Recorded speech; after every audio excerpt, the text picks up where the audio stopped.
Ողջույն բոլորին։ Ուրիշի ընտանիքը հեռուստասերիալը մոտենում է իր մեծ և շատ սպասված ավարտին, և ինչպես տեսնում ենք, սցենարիստները որոշել են վերջին սերիաներում պայթեցնել տարիներով կուտակված բոլոր ռումբերը։ Այսօրվա զարգացումները պարզապես շնչակտուր են անում, քանի որ հերոսների համբերության բաժակը վերջնականապես լցվել է։ Վերջապես գաղտնազերծվեց սերիալի ամենացավոտ հարցերից մեկը։ Նորոն և Էլիզն արդեն գիտեն, որ Բաբկենը վաճառել է իրենց տունը, և իրենք փաստացի մնացել են առանց տանիքի։ Նորոյի պոռթկումն ու զայրույթն այստեղ լիովին արդարացված են և աննկարագրելի վտանգավոր։ Եթե նախկինում նա փորձում էր զսպել իրեն, հանուն սիրելի տատիկի գնում էր զիջումների, փորձում էր մարդկային ձևով շփվել Բաբկենի հետ, ապա հիմա այդ զսպող օղակը Թամարտատը այլևս չկա։ Նորոն շատ հստակ և սառը հայտարարում է, որ Բաբկենն այլևս ոչ միայն հայր, այլև անգամ մարդ կոչվելու իրավունք չունի։ Նրա խոստումը, թե Բաբկենն անպայման պատասխան է տալու իր արածի համար, հնչում է որպես դատավճիռ։ Էլիզի վախը միանգամայն հասկանալի է։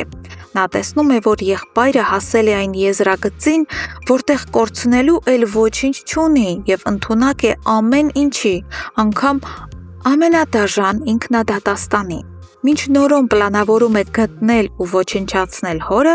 Արշակի տանը ծավալվում է հոգեբանական մեկ այլ դրամա։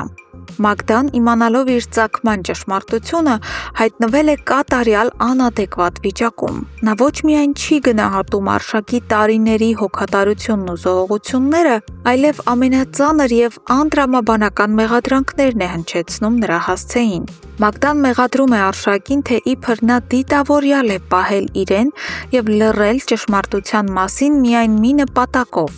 որպեսզի իրեն տրամադրի Լանայի դեմ և ստիպի ատել սեփական մորը։ Սա խորը հոգեբանական տրավմա ապրող մարդու վերլուծություն է, ով ցավից կուրացած փորձում է մեղավորներ փնտրել այնտեղ, որտեղ կա միայն անսահման սեր և նվիրվածություն։ Արշակի շոկը սպասելի է։ Այնքան դժվար է լսել նման անշնորհակալ խոսքեր այն երեխայից, ում պաշտպանել ես քո ողջ կյանքի գնով։ Սերիայի ամենակարևոր ու անսպասելի զարգացումը տեղի է ունենում Էդոյի և Հասմիկի միջև։ Էդոն, ով միշտ փորձում է կանգնել ընկերոջ թիկունքին, դուրս է գալիս տնից փրկության ելքեր փնտրելու։ Եվ հենց այդ պահին Հասմիկի խիղճը կամ միգուցե վախը վերջապես ստիպում է նրան խոսել։ Նրա զանգն ու խնդրանքը հանդիպել հենց հիմա, քանի դեռ չի փոշմանել կամ քանի դեռ ուշ չէ, վկայում են այն մասին, որ Հասմիկը գիտակցել է իր արածի ողջ հրեշավորությունը։ Հանդիպման ժամանակ հնչած խոստովանությունը պարզապես էլեկտրական շոկ էր Էդոյի համար։ Երբ Հասմիկն ասում է, որ անձամբ է օգնել Բաբկենին վաճառել Նորոյի տունը, ակնարկելով անձնագրի գողությունը, Էդոն կորցնում է ինքնատիրապետումը։ Քաշքշելով նրան, Էդոն պահանջում է ողջ ճշմարտությունը, և Հասմիկը վերջապես պատմում է ամեն ինչ։ Այժմ իրավիճակը կտրուկ փոխվում է։ Էդոյի ձեռքում է հայտնվել ամենակարևոր ինֆորմացիան, բայց այն կարող է և փրկել, և վերջնականապես կործանել իրավիճակը։ Սիրելի հետևորդներ, քանի որ սերիալի ավարտին մնացել են հաշված սերիաներ, ես երկու շատ կարևոր հարց ունեմ ձեզ, որոնց պատասխանները կսպասեմ մեկնաբանություններում։ Առաջին հարցը. ինչ եք կարծում,